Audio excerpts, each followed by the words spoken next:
Good evening. Welcome. Thank you for joining us for this virtual town hall meeting. This is Representative Angie Craig's 23rd town hall. Tonight, she is joined by Dr. Arnold London. My name is Colleen Roth, and I am your moderator this evening. I am with the River Heights Chamber of Commerce, representing the Dakota County cities of Inver Grove Heights and South St. Paul. I am honored to be representing our business community this evening. We're very excited for tonight's event. Before I hand it over to Representative Craig, I'd like to review the agenda and housekeeping rules for this evening. Shortly, Congresswoman Craig will provide an update on her work in Congress. Then Dr. London, a pediatrician at Allina Health, will share an update on the coronavirus pandemic. Following their remarks, I will be asking the questions that you submit in the comment section below. This town hall follows Minnesota rules, which means we will treat one another respectfully. Tough questions are great and welcomed. Obscenity is not allowed, and those questions will not be asked. I will start this evening off by inviting you to join me in the Pledge of Allegiance. I pledge allegiance to the flag of the United States of America and to the republic for which it stands, one nation, under God, indivisible, with liberty and justice for all. So with that, I will hand it off to Congresswoman Craig to give her opening remarks.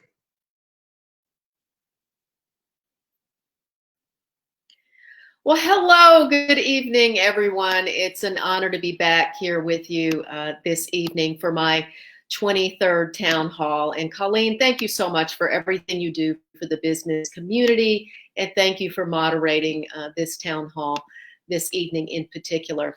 I want to start by recognizing the veterans on the virtual event this evening. I always recognize our veterans when we're in the room together, and I want to also recognize our veterans here on this virtual platform. Thank you so much for your service to our nation.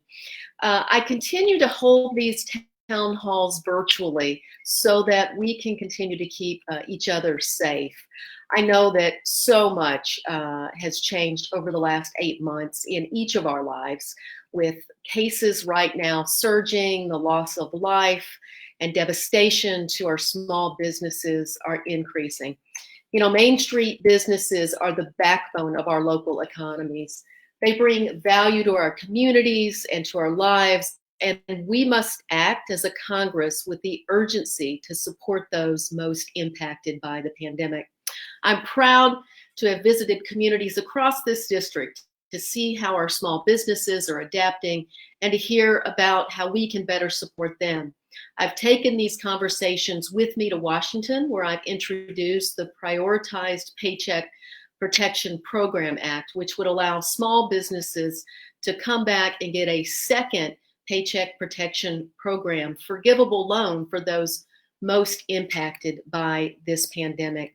I've also co-sponsored the Restaurants Act, as well as the Save Our Stages Act, to provide targeted assistance to specific businesses that have been most impacted by this pandemic. Just this past week, I continued to push my colleagues in Washington on both sides of the aisle to come to the table and get a bipartisan COVID relief bill across the finish line. The House has now passed 2 bills. The Senate has passed none. It's a tragedy that the Senate adjourned this week with no bill, even though we have now passed 2 bills in the House. We must get this done in the lame duck session. The need is too great across our state and across our nation. Beyond the impact that this pandemic has had to our economy, we also can't overlook the human toll. As cases rise, so does the tragic loss of life. I take each of the more than 3,000 deaths in Minnesota seriously, and my heart is with the families who've lost a loved one and those folks currently fighting the virus, including our niece. This is not a disease to take lightly, folks. I'm encouraged by the progress being made to develop a vaccine, and I'm honored to have Dr. Arnold London, a pediatrician and researcher on COVID-19 vaccines, with us tonight to talk more in depth about the science But until broad access is available, we must remain diligent with wearing our masks, washing our hands, social distancing, and following the guidance of public health professionals. As we approach this holiday season, I understand how difficult it is to change traditions with our loved ones. This is my favorite family holiday. We're celebrating in Minnesota this year with only me, Cheryl, and our sons who live in our primary household. We've asked Josh and Jacob to stay put this year because we want them to stay safe. I encourage everyone to continue to follow the CDC guidelines and reconsider your Thanksgiving travel plans if they fall outside those guidelines.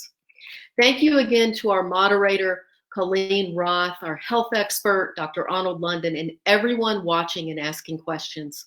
I'm looking forward to hearing your perspective on the impact issues that are most impacting you. I'm now going to turn things over to tonight's health expert, Dr. Arnold London, to provide some opening remarks on the COVID-19 pandemic. He's a pediatrician at Allina Health and has been in private practice for 42 years. He is currently engaged in work on a COVID-19 vaccine trial. Dr. London, thank you so much for being here tonight. Well, thank you for having me. This current surge in Minnesota of COVID disease is out of control. It requires that we all adhere to masking, distancing, and following the state guidelines on limiting gatherings, because it's going to be a while before the vaccine makes a difference. The total Minnesota cases of COVID in the last day was 6,423. Total deaths are 38 in the last day, and 70 deaths were noted on November 19th. Total Minnesota cases, 282,000, and the death toll, 3,300, 2/3 in long-term care and assisted living. People ask about the effect on children. There have been about 45,000 cases in individuals under age 20, and luckily only one death in a child under age 20 who was actually under age 5. In the US, there have been 12.2 million cases and over 256,000 deaths. The rate of increase of the infection is very logarithmic, going up very rapidly. Between January 20th and the accumulation of 1 million cases took 96 days to accumulate 1 million cases. In the last 5 days, it went from 11 million to 12 million cases. So that's quite a rapid acceleration. There's uncontrolled spread in all states except Hawaii. There was a record increase of 4 million US cases in the world in the last week. And in US testing, 9 states have over 30% positive results on tests. Minnesota is only 10 to 15% positive. Wyoming is 68% positive. So it's not a hoax or something that we have to ignore. This is something that requires all of us to pay a great deal of attention, to wear masks when we're out, and to wash hands a lot, and to socially distance. Vaccine development is ongoing. You've heard a number of very positive reports in the last 2 weeks. And I'm working on the Johnson & Johnson part of Warp Speed, a vaccine that just requires 1 dose and has been shown in early studies to produce excellent immunity in people that's comparable to having survived COVID. And the way we like to look at it is it's better to be immune from COVID from a vaccine than from catching the disease. Vaccine approval is a very strict process that's done by independent panels of scientists, ethicists, and doctors. And the Pfizer vaccine is going to a panel now, expecting emergency use authorization in about 2 weeks to 3 weeks, at which point there will be about enough vaccine for about 20 million people, 2 doses per person. And we expect it to be distributed to frontline healthcare workers and people in assisted living and most vulnerable populations. So it's very important to follow the governor's advice about Thanksgiving gatherings. This is not a minor disease. While most people recover, a number have very prolonged disability from it. And there are a lot of people who don't get to see their loved ones in their last days suffering from COVID. So it's out of control. We need to do everything we can to get it under control. Thank you.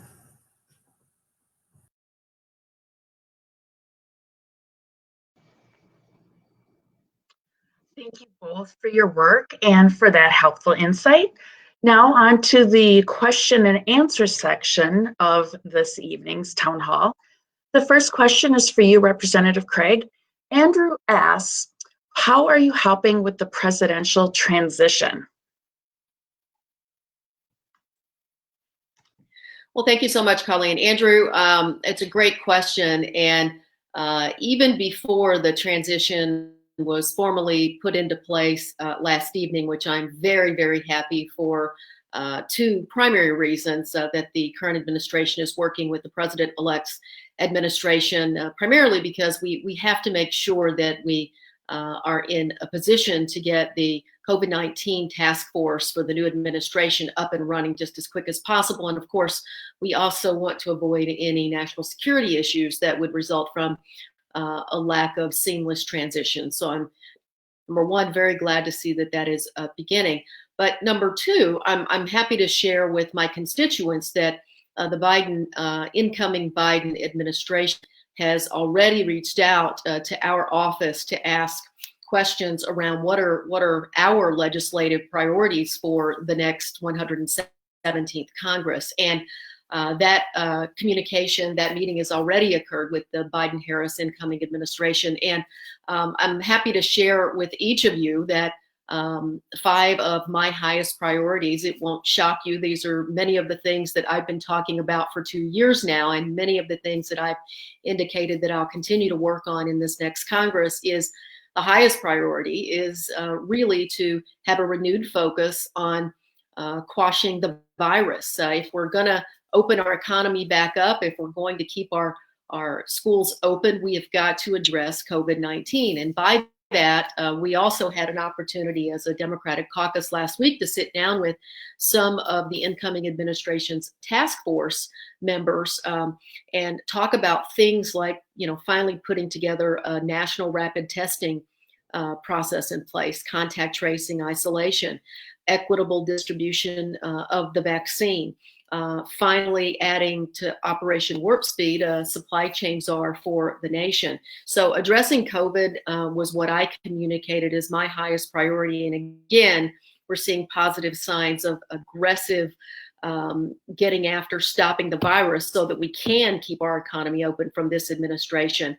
Just a quick rundown of 4 of my other priorities: healthcare, obviously the cost of healthcare and prescription drugs, putting together a surface transportation bill to act as a stimulus on our economy, transportation and infrastructure, including broadband, IDEA full funding, standing up for our public school teachers in this nation, and of course, standing with our family farmers, including a commitment to the renewable fuel standard that the current administration has left behind. So again, we are we're being asked to be involved in this transition. I hope it will be as seamless as possible. And at the end of the day, we have a commitment to the nation's working Americans to help us get through this pandemic and help the economy recover.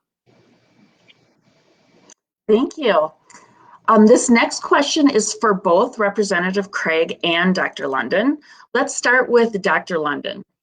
David asks, with a COVID vaccine on the horizon, can you tell us who you will trust and listen to when making the decision to take the vaccine or not? And then as a representative, Congresswoman, promoting it or not so constituents can make an informed decision. Can you speak to this a bit, Dr. London? I'd be happy to. The FDA recruits a committee to determine when vaccines should be widely distributed, to assess all the data that is available. And it takes a while to accumulate enough data in a vaccine trial, but they basically look at who got the vaccine and who got a placebo and what the outcomes were of the different groups. So this type of assessment moves at the speed of science, and it is not influenced by politicians or presidents. It's totally up to the facts and looking at the data. So I personally believe Dr. Fauci is the expert in this area, and I take whatever he thought was reasonable myself. But it looks to me so far that the vaccines that are in development that have recently announced are quite safe, and it's all a matter of relative risk. Would you rather get COVID or get immune with the vaccine? So I would trust the FDA outside external committee that isn't influenced by politics if they recommend it. And there certainly is a lot of vaccine resistance that is ongoing in America for a variety of reasons, most of which are bad information. But even in the wintertime, we have difficulty convincing some families to take the flu vaccine, which in combination, getting flu and COVID together would not be so great. But I'll leave it at that. I'd trust Dr. Fauci's opinion as well as the independent committee at the CDC. Thank you. And then the second part of that question for Representative Craig. Who will you trust and listen to when, as a representative, you're promoting it or not, so constituents can make an informed decision about the vaccine? Well, I think we should listen to the scientists and listen to the science. And as a public elected official, I think it's my responsibility to point to those studies to make sure that we're continuing to build public confidence in the vaccine. I think we're going to have to rebuild some public support here.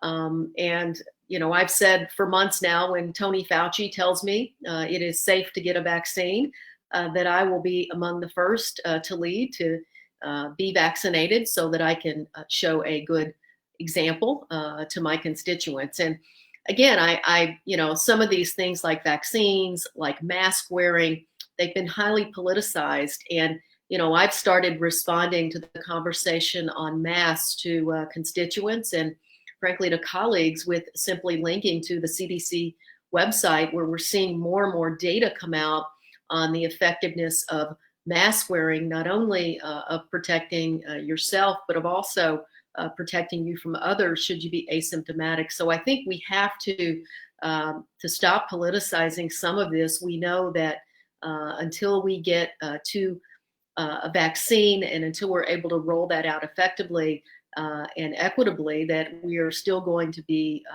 really required to mask up when we're out in public if we want to keep the economy open and if we want to keep our kids in schools. And I think we do. Thank you. Our next question tonight comes from Ryan, and it's for Dr. London. Ryan asks, when can we expect vaccines available to the public in our area? I'd like to just start by saying that the virus doesn't care who you voted for. That's important. Very important. It just wants to infect you. I expect rollout of virus vaccine, COVID vaccine, in the first half of this coming year. And with any luck, we'll have the majority of the people who would accept a vaccine immunized by the end of 2021. So we're going to have mask wearing for quite a while, and hygiene and distancing, and probably being careful about going to public spaces. It's going to be a while. You need to have a couple of masks available. Okay, thank you. Our next question is for Representative Craig. Richard asks, with Colin Peterson leaving the House in January, who will be our leaders for agriculture and farming in the House and Senate? Well, thank you for the question. And you're talking to the most senior Democrat on the Ag Committee from Minnesota right now. So that'll be one of the roles that I will continue to play, is standing with and up for our family farmers. Colin has been such a great mentor to me as a first-term member of Congress, and just understanding the issues. And, this next Congress is going to be responsible for putting together the next farm bill, and just making sure that we focus on the farm safety net, that we make sure that this new administration adheres to the renewable fuel standard. And we've seen, a lot of challenges with trade over the last 4 years. And, I'm a Democrat who said out loud, I know there were issues with China with respect in particular to intellectual property theft. I actually work for a business that suffered from some of that, but to ask our nation's family farmers to sort of take that the brunt of a trade war on behalf of the United States, I think that we've got to re-engage with our allies on the issue of trade, in terms of not just entering into bilateral trade agreements, but hopefully getting back to multilateral trade agreements across the world. So you're looking at the woman who is going to continue to stand with family farmers in this district and across Minnesota. And just on a personal level, I will say that Collins just was a great chair of the Ag Committee, and Minnesota really benefited from having him in that position and in that seat. And I personally am really going to miss him. Thank you, and thank you for your commitment to our family farms. The next question we have tonight is for Dr. London. Dr. London, Philip is wondering, if you've had a negative COVID test in the last 2 days, does that mean you are okay to spend Thanksgiving with family? Well, a negative COVID test tells you that you don't have a lot of virus in your respiratory tract on the day that you take the test. So it sort of depends on your situation. If you've been exposed less than 5 days ago to a positive case, you're probably going to test negative, and then you could test positive tomorrow. If you get a negative test and you have been quarantining for 2 weeks, that's a pretty good indication that you're not going to be contagious. If you're going to meet a 90-year-old relative with lots of underlying health conditions, you have to be very careful, and you don't want to infect them. So a negative test is better than no test. It's all about relative risk. And I would say if you were quarantined for a while before you had your negative test, that would be safer than if you didn't. And if you have a negative test, you just don't know if you're still negative when you get to grandma's house. Thank you. Yep, definitely. It's a tough decision to make. The next question is for Representative Craig. Linda is asking, with President-elect Biden talking about a supply chain czar, what role will you and Congress play in assisting the new administration with this supply chain assistance and organization? Well, I think we need to get to work to make sure that we have more effective use of the Defense Production Act if there are areas where we're running short of supply. I'm hopeful that we get to the vaccine, that we get it distributed as quickly as possible, and that, we don't have to run short of testing supplies, any longer than we have, particularly rapid testing. But if we could effectively do what many other nations have done, and that is roll out testing for asymptomatic individuals. Right now there is such a run on and demand for testing, and the positivity rate at more than 15% here in Minnesota, much higher in other states. You're seeing a run on those tests and those testing supplies. It has always been in the president's toolbox to pull that out and use the Defense Production Act. So I think we need to make sure that Congress is looking at and being supportive. I helped co-found the Supply Chain Caucus of the U.S. Congress. And so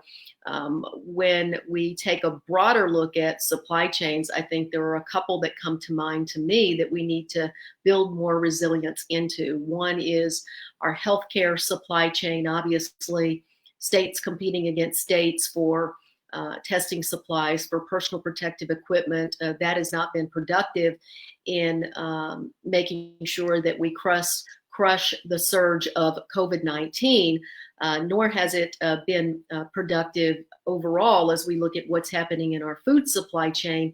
We're seeing a little more pressure again on those meat packing plants as a result of too many folks getting COVID-19. So we've got to be able to protect our food supply chain and America's workers in that. So I'm looking forward to working with the administration. Obviously, no one has asked this specifically yet, but I mentioned in my opening remarks that it really is a dereliction of duty that the Senate came home without even considering a COVID-19 additional relief package. We know that our small businesses are suffering throughout this country. We know that particularly hard-hit industries like restaurants are suffering. We know that state and local governments are suffering. Minnesota's moved its reforecast to December 1st, moved it forward. We've got to get some help out to those folks who are being furloughed again as a result of essentially government ordered shutdown. So look, there's serious policy choices in front of us. It's our responsibility to take those on. I voted for 2 COVID relief packages that have not been brought forward in the Senate. They weren't perfect packages, and I'd vote for a bipartisan one if someone would put one in front of me. But at the end of the day, Congress has got to get to work, do its job, and come back together in the lame duck session. Thank you. Thank you for that information. Dr. London, this question is for you. Many families across Minnesota and the country have children in daycare. Governor Walz's recent dial-back order allows childcare facilities to remain open with certain additional precautions. Can you speak to how you feel about the current risk to children in these settings and any recommendations you have for the providers? Well, childcare is certainly important as allowing parents to work more productively.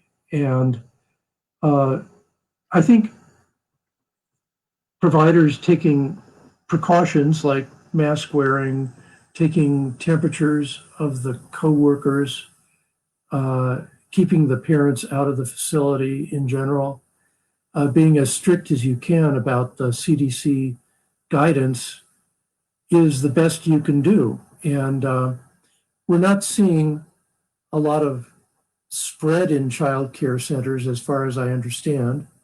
I see a lot of young children, and a number of them get tested because there are a variety of cases popping up in child care centers.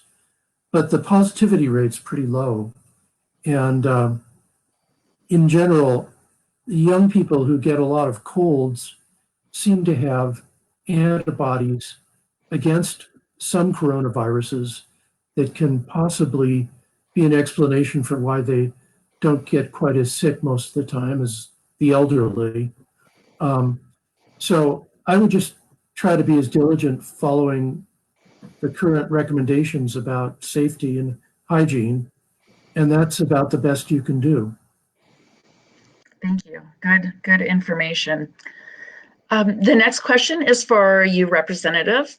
Richard and Siri are both wondering, what can we do to help the small businesses being impacted by the pandemic here in Minnesota and across the U.S.? And what are you doing to help them? Well, thank you, Richard and Siri. It's just an incredibly important question. And I've been to Wildcats in Egan and talked to George there recently. And I've been over to Spiral Brewery in Hastings and Plate and Prior Lake, all of these Main Street businesses that are such an important part of our community.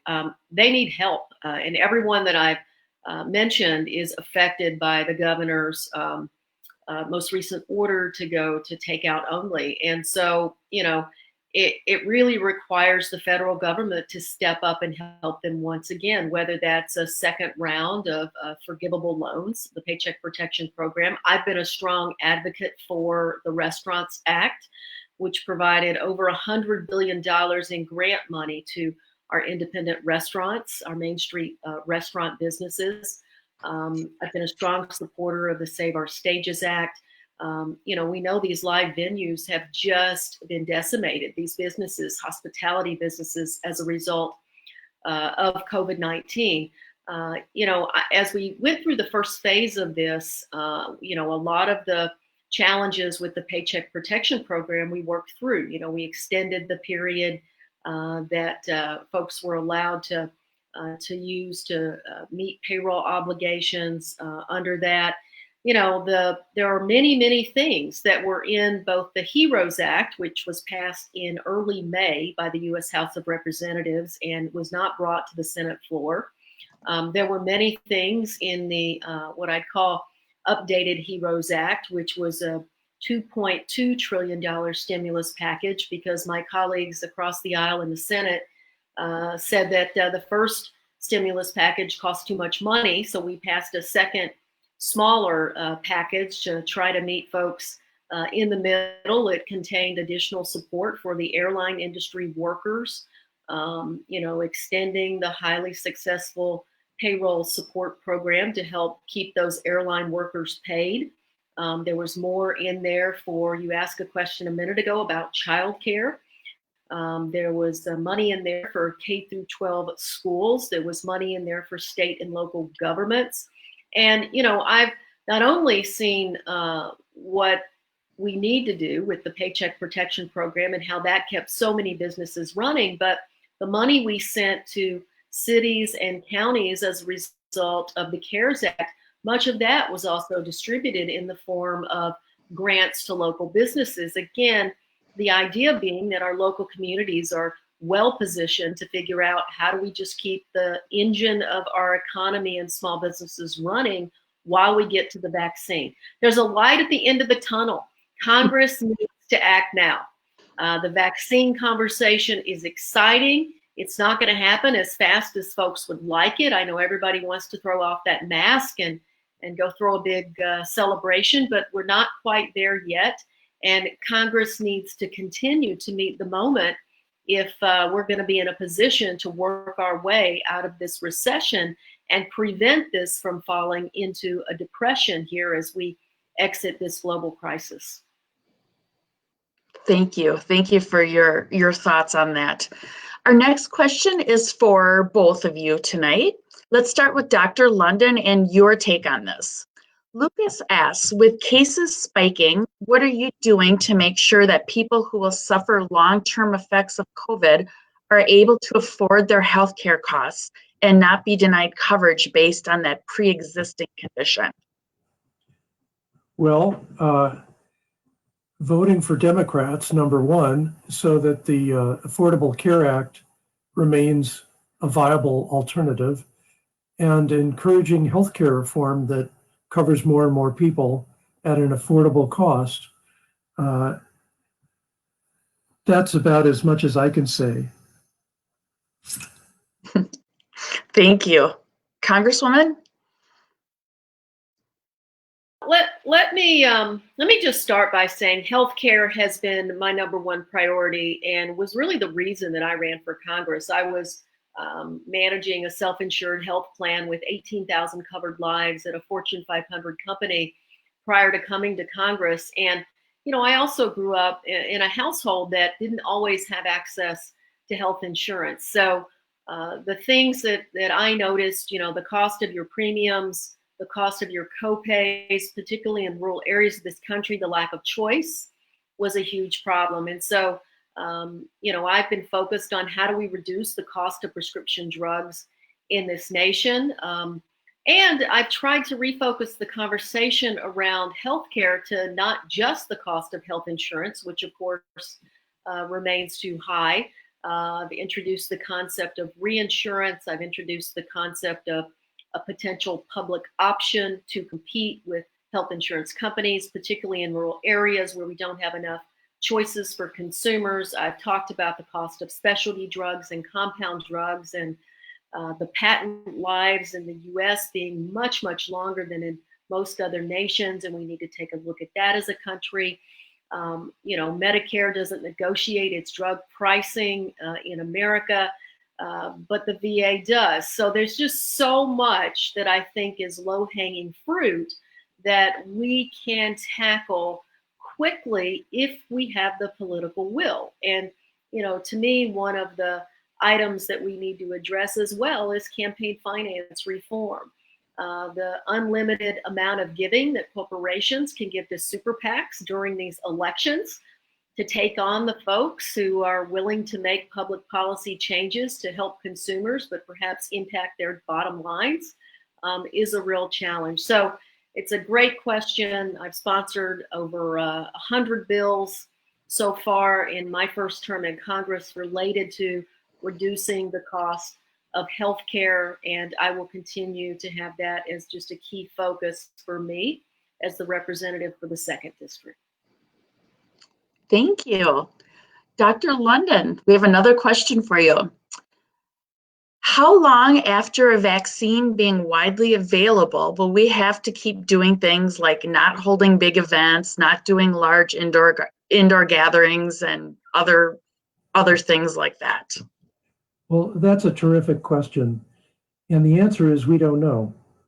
The vaccine trials are sort of in an early stage where we can tell that vaccines will reduce the risk of serious COVID illness. And we can tell that they can prevent infections, but we don't know if the vaccines will prevent asymptomatic spread. I hope they do. And if they do, the mask wearing days will be shorter. But stay tuned and listen to Dr. Fauci when he analyzes the impact of vaccines on spread. That's really the question. And we don't know the answer yet. Thank you. Congresswoman, Jackie's asking, I'm wondering what you plan to do to continue supporting adults with disabilities here in Minnesota. Well, thank you, Jackie. Thank you for that incredibly important question. One of the first things I noticed when the COVID relief economic assistance went out to families is that not all dependent children were included in that. So, with that, I immediately filed legislation called the All Dependent Children Count Act, which would allow dependent children with disabilities, adult dependent children, and frankly, 17 and 18-year-olds to get included in that access to economic assistance, the $500 for dependent children. They were just left out. Look, I've been an avid supporter of the IDEA Full Funding Act, and you ask about adult children, but I think adults with disabilities, but I think it really starts in our K through 12 education system, where we can give folks with disabilities the kind of educational experience, that they come out from that with some opportunity for career training and services and inclusion. So I want to say thank you for advocating for the disability community. I will continue to advocate in the appropriations process, in particular, to make sure that we have those services available, and that we continue to build an inclusive Minnesota and America for folks with disabilities. Thank you. Our next question is for Dr. London. Dr. London, as a physician, what is the process you or any physician would go through if you are seeing a COVID patient with symptoms? Well, I do see these patients in my practice in pediatrics. And the first thing we do is put on PPE, gowns, gloves, masks, and face shields so that we stay safe. And then we evaluate the patient. And we'll do pulse oximetry to see if they're getting low on oxygen, check their temperature, check their vital signs, and examine them carefully.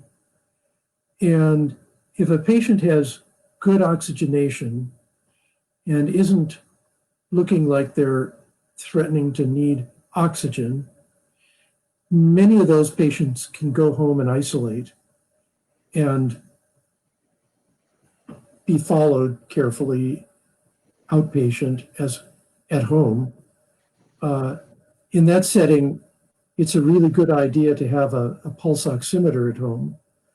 And they're something that people could consider acquiring. They're about $30 on Amazon or at drugstores. And then as symptoms increase, they have to go to the ER and consider admission if they're getting low on oxygen or very troubled breathing. So not everybody with a positive COVID diagnosis ends up in the hospital. It's only people who need support, generally with breathing, or if they have other manifestations that are like requiring IV fluids or that sort of thing. Thank you. Our next question is for Representative Craig, and this comes from Daryl. He begins by thanking you for co-sponsoring the Improving Hope for Alzheimer's Act. As one of the thousands of Minnesotans affected by Alzheimer's, research funding at the National Institute for Health is really important.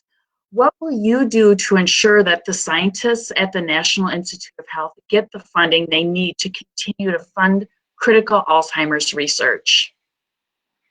Daryl, thank you so much, and thank you for your advocacy. You know, Alzheimer's is a cruel disease, and it robs folks of their memory and often their dignity. I know that because my grandfather suffered from Alzheimer's, and I'm a huge thank you for mentioning the Improving Hope for Alzheimer's Act. I'm a huge advocate for that continued investment in research and to understand Alzheimer's, but to also understand the number of additional forms of dementia that really we're only starting to come to some sort of understanding of.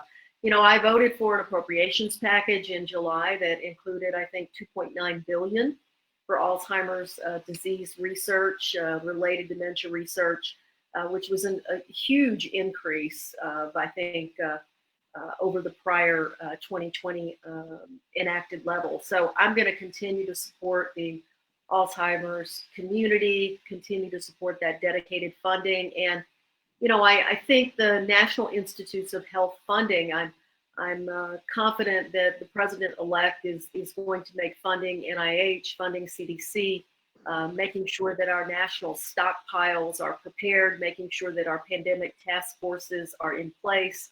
I'm confident that attacking these huge public health issues are going to be a very high priority for the incoming administration. So, Daryl, thank you again so much. Thank you. Dr. London, our next question is for you. Allina's CEO, Penny Wheeler, recently made news when she shared that unprecedented COVID spread puts its healthcare workers at risk. She said that Alina has more personal protective equipment, ventilators, and available beds to care for COVID-19 patients than it had during the initial outbreak in the spring, but that nurses and doctors, however, are harder to come by. What can Minnesotans be doing to ensure that there are enough doctors and nurses to care for all of the patients in need of medical care? Well, it's pretty hard to make a new doctor or a new nurse. The main message is mitigation and being sure that everybody is following to the letter, masking, distancing, hygiene of the hands. And I always recommend to my patients that if they have to go into a supermarket or a big box store, that they wear a face shield, a plastic face shield, in addition to a mask. And that's been shown to improve your protection about getting infected. And I just keep one in my car, and you can slip it on very easily if you have to go into a public setting like that. So mitigation is really the answer to stop the surge right now. Thank you. Representative Craig, Sue asks, allowing Medicare to negotiate drug prices would save over $10 billion per year. What are you doing to support legislation to require Medicare to negotiate drug prices? Well, Sue, thank you so much. You know, there's a bill sitting on Mitch McConnell's desk right now. It's called the Elijah Cummings Lower Prescription Drug Costs Now Act. It's a mouthful. That would do just that. It would require Medicare to negotiate drug pricing for a number of drugs. And in fact, that negotiated price would carry over to a few of the private drugs and drugs in private plans as well. So, you know, it actually got me a few attack ads from brand name pharma last year. But, you know, I think that the time has come that we've really got to have a thoughtful discussion about the cost of prescription drugs. I know when I ran the health plan for St. Jude Medical, the hardest part of the plan for me from a controllable cost perspective were compound drugs and specialty drugs. That's why I've been such an advocate since I've been a member of Congress at pulling down some of the barriers for generic drugs, especially generic compound drugs, to come into the market and give these brand drugs some competition.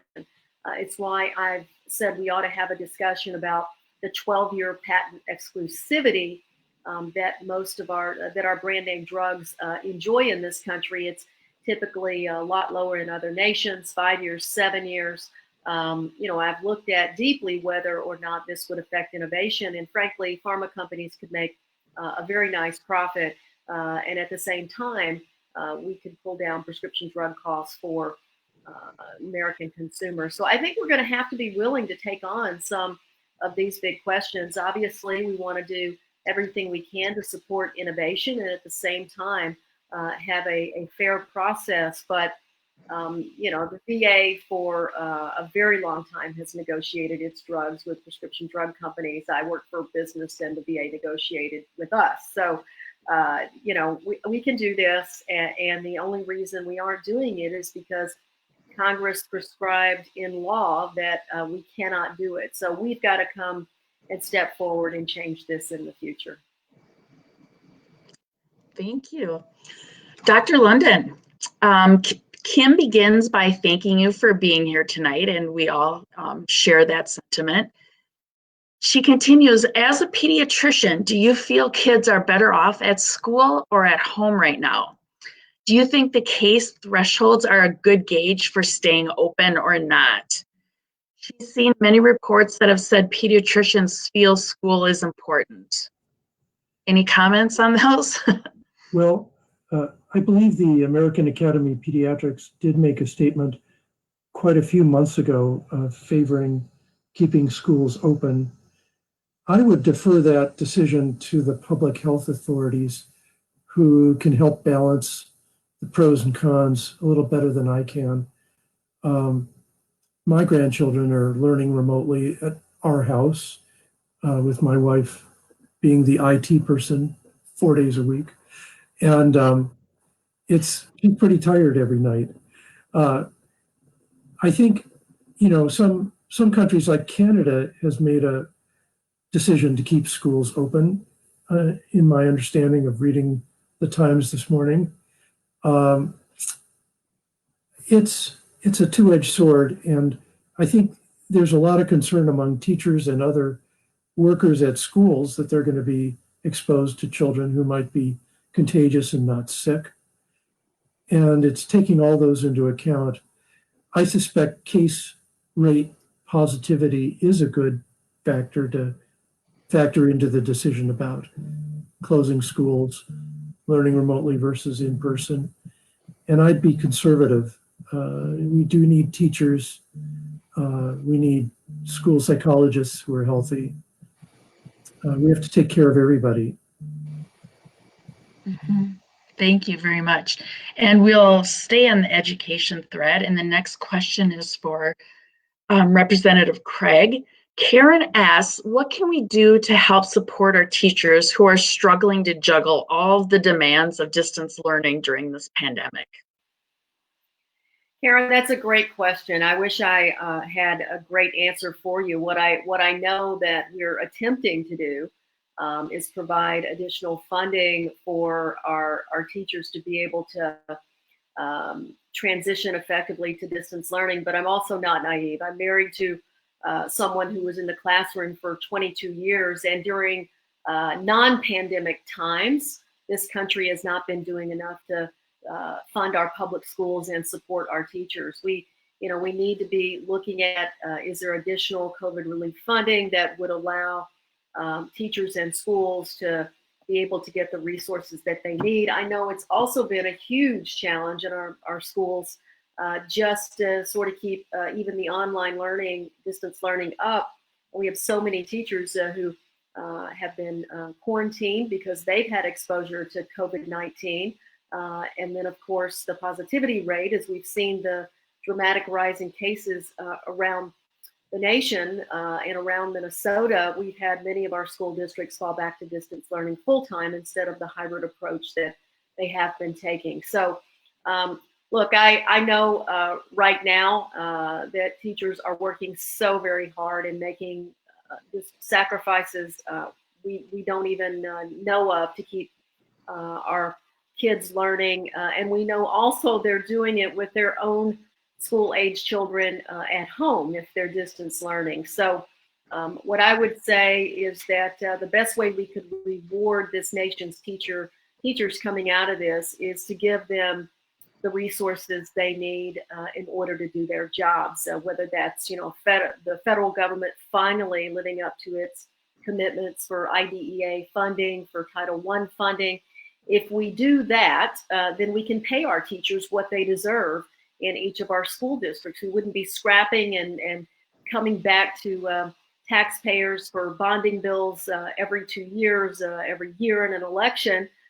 We would have the resources we need locally to do what we need to do. And so, in a state that prides itself on economic opportunity because we have such a great education system, we need to do better at making sure that our teachers have the resources that they need, that they're not spending their personal money to buy school supplies anymore. We need to make sure that they're paid for adequately for the jobs that they do. The Minnesota Teacher of the Year literally got cut from her school because of a lack of funding. We need to step up to the plate. What's important to you, you invest in.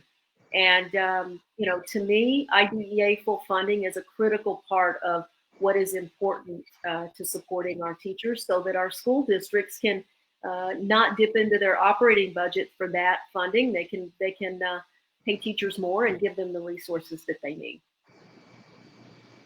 Great, thank you so much. Dr. London, another question for you. Are there any concerns with the flu and COVID interacting this winter season? And what are the concerns and how can we mitigate it? There sure are. That's a great question.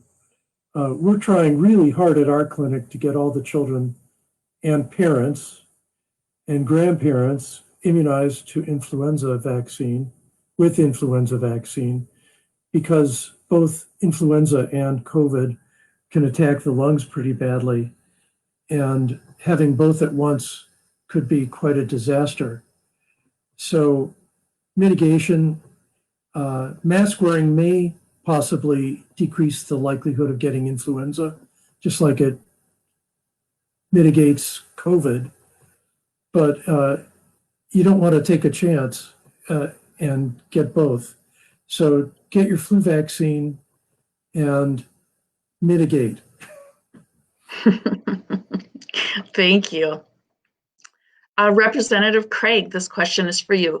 Linda asks, we hope that family farmers will have a voice with the new climate czar, John Kerry. Will you be able to collaborate on the farmer climate change plan?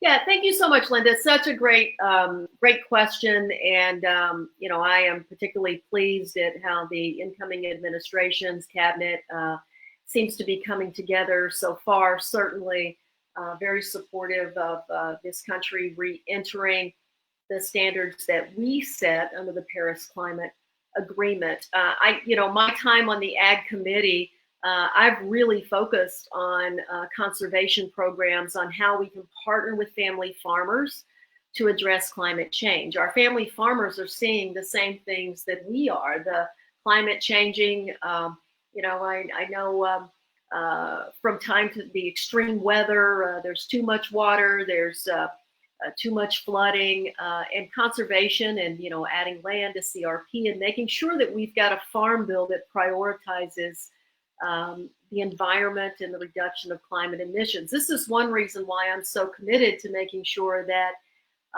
we return to a time when we met our commitments under the renewable fuel standards. The billions of gallons of ethanol that haven't been produced because of the oil waivers that have been handed out to small oil refineries. I've got small in quotes here, like Exxon over the last 4 years. I think, we're going to get refocused on making sure that we meet our commitments. And I'm going to be looking for how do we incorporate good ideas from our family farmers in order to do that. When I think about some of the farmers that I've met across this district who are just doing amazing things with cover crops, there's lots of opportunity there, and I certainly hope to work with Mr. Kerry on many of these things. Thank you. Dr. London, another question for you. How has telehealth impacted your practice?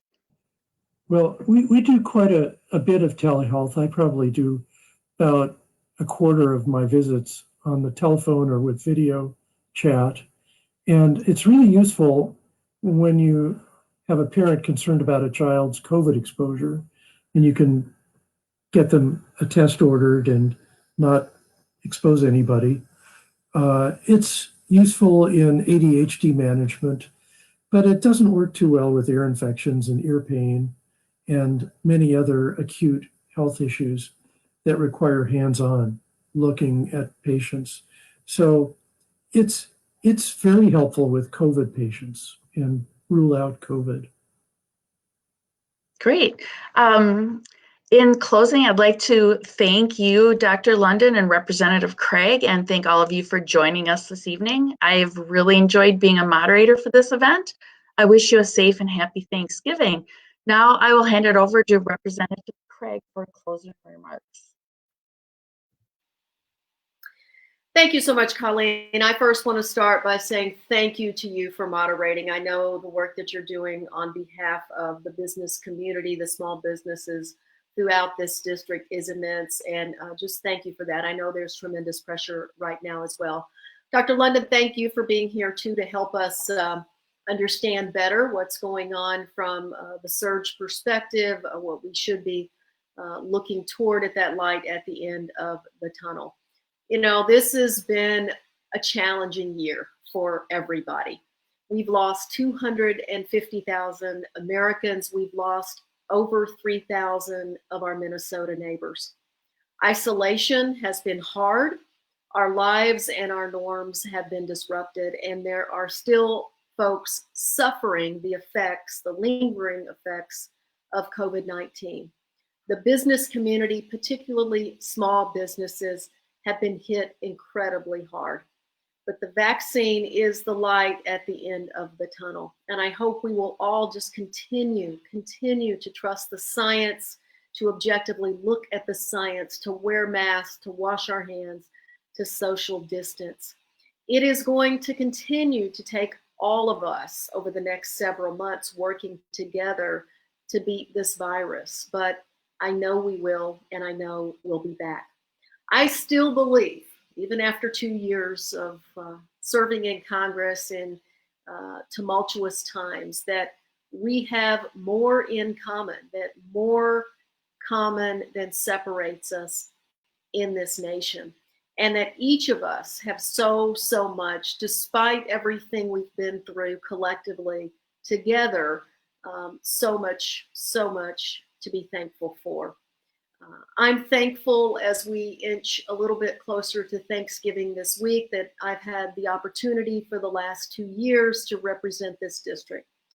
I'm thankful for a staff that cares deeply about our constituents and that they put this district and these constituents above the politics.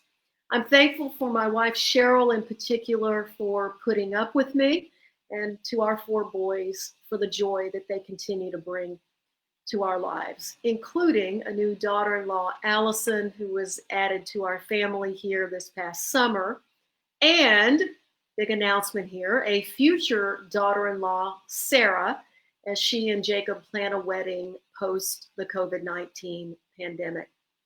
Finally, I am incredibly honored to serve this district for another 2 years, to serve my constituents. It is indeed an honor. So thank you again so much for joining us tonight. Please stay safe, be healthy, and happy Thanksgiving, everybody.